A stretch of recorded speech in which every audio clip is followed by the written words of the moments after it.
안녕하세요. 양신TV 거대 고양이 양우신 나항식 수의사입니다. 제가 얼마 전에 질문을 하나 받아가지고 상담을 해드린 적이 있는데 이거 좀 많은 분들이 궁금해하실 것 같아서 준비했습니다. 고양이들은 도대체 왜 갑자기 잘 지내다가 다묘 가정이든 아니면 사람을 못 알아볼 때가 있을까입니다. 왜냐면 얼마 전에 보호자님이 집에서 셀프 미용을 하셨다고 했는데 갑자기 같이 살던 동거묘가 하악질을 하면서 엄청 공격성을 보였다고 하더라고요. 그 전까지는 잘 지냈는데, 그래서 제가 어떻게 미용을 하셨죠라고 물어봤더니 사진을 보여주셨는데 완전히 다 민 것도 아니에요. 그냥 뭐 등 쪽, 옆구리 쪽 요즘에 좀 털을 깎다 만 거예요. 그런데 간혹 그런 경험들이 있으실 거예요. 과연 도대체 왜 잘 지내던 애들이 병원에 갔다 온다던가 목욕을 했다던가 이랬을 때 갑자기 싸운다던가 아니면 뭐 하악질을 한다던가 이런 것들은 왜 그런지, 그리고 이런 것들을 어떻게 해결할 수 있는지 오늘 고양이처럼 생각해봐 해서 한번 이야기해볼까 해요. 보통 고양이가 사람을 알아보던가 동거묘를 알아보던다던가 아니면 장소를 알아볼 때는 되게 여러 가지 방법들이 있어요. 우리를 이거를 마킹한다고 하거든요. 간단하게 비유하면은 어렸을 때 책상에다가 자기 이름을 이렇게 각인시키는 사람 있지 않아요? 그런 것처럼 이거 내 거야, 이 내 공간이야, 내가 아는 고양이야, 내가 아는 사람이야, 이러한 것들을 보통 마킹이라고 해요. 그래서 먼저 결론부터 설명드리면, 고양이가 같이 사는 고양이라던가 공간이 바뀌었을 때 긴장을 하고 겁을 낸다던가 하악질을 하는 이유는 내 이 마킹에 대한 흔적이 없어서 그래요. 그럼 이 마킹이라는 거를 어떻게 하느냐 본다면은 되게 여러 가지 방법을 쓰기도 해요. 가장 많이 쓰는 거는 페로몬이 있겠죠. 오늘 그래서 이 페로몬에 대해서 한번 이야기를 해볼까 합니다. 제가 페로몬은 어디서 나온다고 했죠? 보통 페로몬은 얼굴 쪽에 다 집중돼서 나와요. 특히 수염 옆쪽에서 페로몬이 많이 나오고, 그 다음에 이제 페로몬은 꼬리 쪽에서도 페로몬이 나옵니다. 물론 몸에서도 일부분 나와요. 그래서 이 페로몬이라는 게 사람은 맡을 수가 없어요. 고양이만 맡을 수 있는 거죠. 예전에 고양이가 이제 섭이골 기관이 있어서 이 섭이골 기관을 통해서 고양이가 페로몬을 인지할 수 있다, 아니면 다른 냄새를 분석할 수 있다라는 특별한 장기가 있다라고 설명을 드린 적이 있을 거예요. 그래서 이 페로몬을 보통 자신의 것에 묻혀놓는 의식이 되게 중요해요.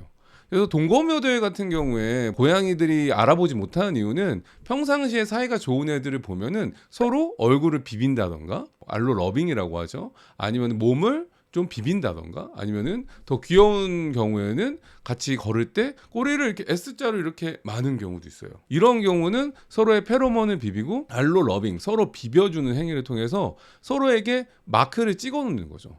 얘는 나랑 같이 사는 애야, 내가 페로몬을 묻혀놨어. 아니면 얘는 안심할 수 있는 친구야.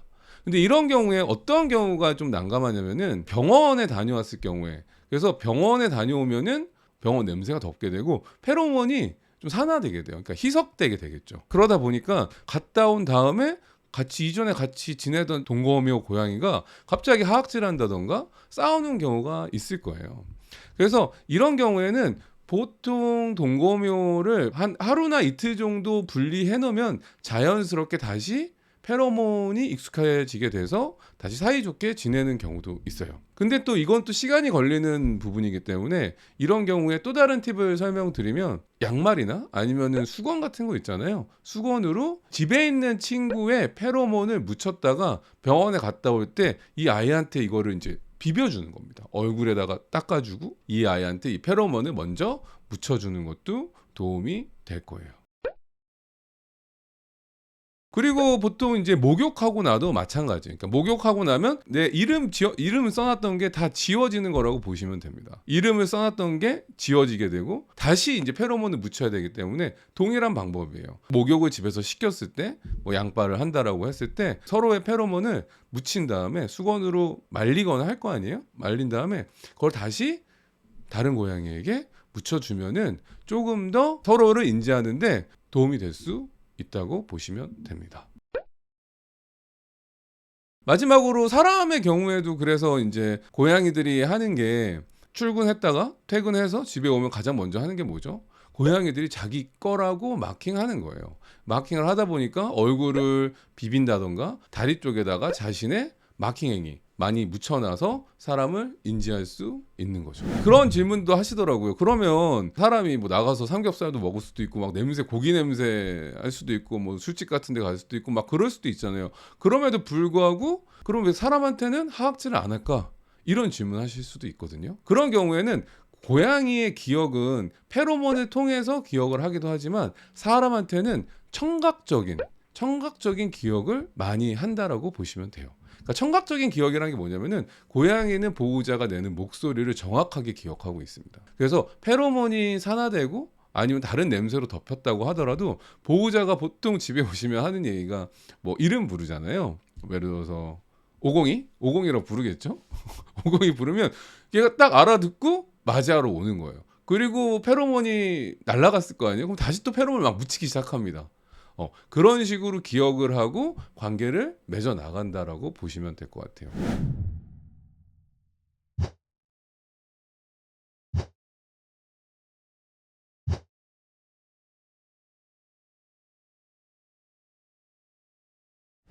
근데 실제로 저희 병원에 오셨던 보호자님 중에는 보호자님 한 달 동안 출장을 갔다 오신 거예요. 한 달 동안 출장을 갔다 오셔서 기존에 있는 고양이가 이 보호자님을 못 알아보고 계속 공격성을 보였던 경우도 있습니다.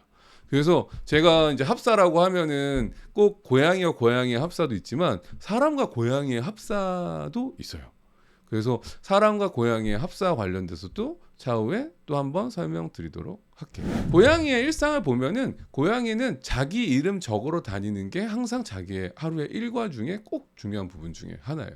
오늘 고양이처럼 생각해봐서는 병원에 갔다 오거나 목욕하고 나서 왜 담요 과정에서 특히 왜 고양이들이 못 알아볼까? 라는 부분에 대해서 설명을 드렸는데요. 오늘 내용이 도움이 되셨다면 구독과 좋아요, 알람, 댓글까지 부탁드리면서 안녕.